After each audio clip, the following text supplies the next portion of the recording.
বলিউডের দুই জনপ্রিয় তারকা শাহরুখ খান ও অক্ষয় কুমার দুজনেরই আলাদা বিশাল ভক্ত সংখ্যা।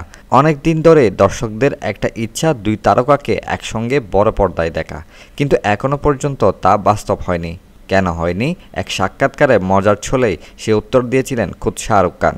একটি জাতীয় দৈনিকে দেওয়া সাক্ষাৎকারে শাহরুখ খানকে প্রশ্ন করা হয়েছিল তিনি কি অক্ষয় কুমারের মতো বছরে ৩-৪টি সিনেমায় অভিনয় করতে পারেন, কিংবা তিনি কি অক্ষয়ের সঙ্গে কোনো সিনেমায় কাজ করতে পারবেন।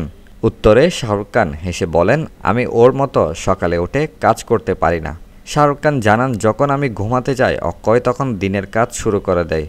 আমার যখন কাজ শুরু হয় তখন অক্ষয় সেট ছেড়ে বাসায় ফেরে।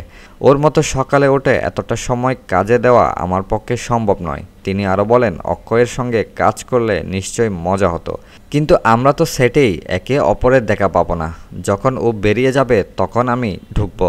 তবে শাহরুখ এটাও জানান, যদি সময় ও সুযোগ হয় অবশ্যই তিনি অক্ষয়ের সঙ্গে কাজ করতে চান।